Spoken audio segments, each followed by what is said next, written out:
Well, let me tell you very briefly about today's talk based on yesterday's talk.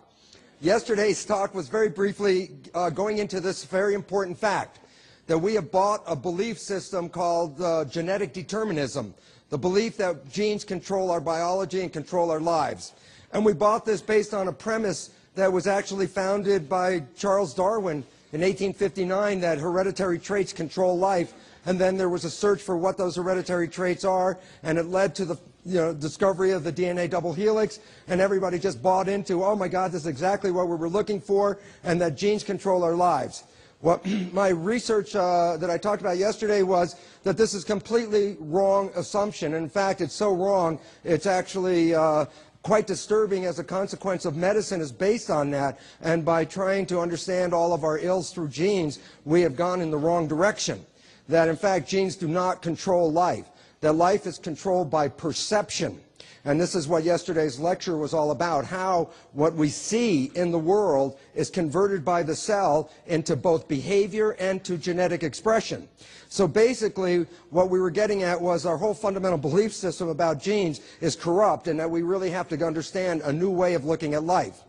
Then I started to follow through and talk about how we acquire perceptions and how our lives are really run by these hidden perceptions that we got, especially between in utero development and the first 6 years of life. And then the conclusion was, of course, that if we can understand that programming, that time period, and adjust for it, we can change our biology as of the day. Right now, we could change it.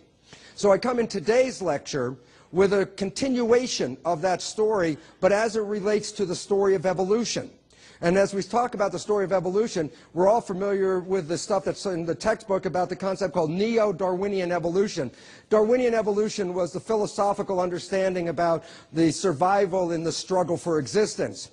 The neo part added to the front is an extension of Darwin's work using the data gained from molecular and cellular biology about the nature of the molecules of DNA and RNA, et cetera, like that.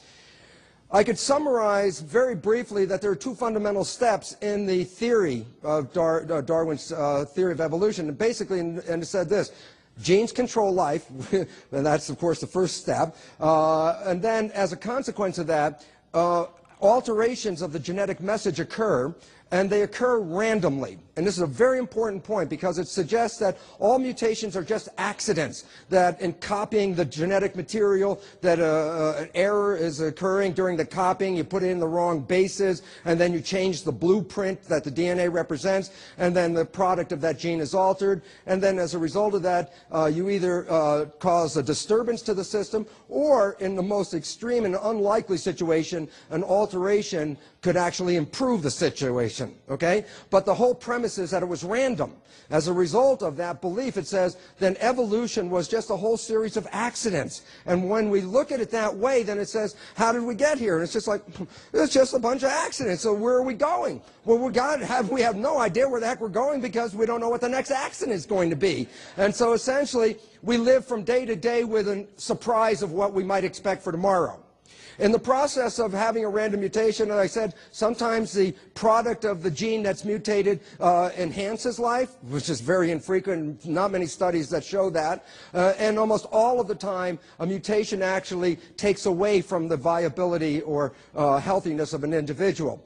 When we talk about natural selection, what this point is that nature will select the weakest elements to drop out of the picture so they don't propagate those weak elements in the population. So nature selects by eliminating the weakest. Now, it's a very important, it's that story of whether the glass is half full or the glass is half empty. When you talk about nature selecting the strongest, or nature selecting the weakest, in the sense of nature selecting the strongest says, oh, the strongest ones are propagated by nature. No, nature doesn't really care about the strongest ones. Nature eliminates the weakest ones. There's been this great misunderstanding that all of evolution is driven by the strongest element in the group. And there's a wonderful paper by Timothy Lenton that was in Nature and said, oh my God, would we make a mistake? You know why? Nature doesn't give a damn about the strongest in the group. Nature cares about what the whole group does in regard to the interaction in the environment. So it doesn't care about the individual, but it cares about the whole group. And that becomes important because we focus on the individual when it's really the action of the group that nature really considers. So this is our belief system. Evolution based on randomness and probability and just chance, and nobody knows where we're going with it, okay?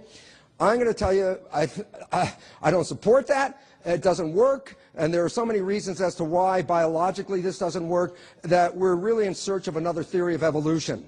And now why this is important is because people hold on to the Darwin theory with such, they hold so dear that if anybody challenges the Darwinian theory, they're almost like called creationists or something else, and they get all yelled at. Well, I'm actually not a creationist, but I will tell you something that through the new understanding, I actually believe that evolution and creationism are simultaneous events, and that there was not one or the other. And that why this is important is because it also tells us if there's a direction we're going in, can we know where we're going? And why is that important, of course, is because our survival is being challenged right now. Right now, we are deep into the 6th mass extinction to hit this planet. There have been 5 previous mass extinctions on this planet that nearly wiped out life, and in every case just took it down to a nubbin, and then all new life started from that kernel and started all over again. The previous 5 mass extinctions are all attributed to extra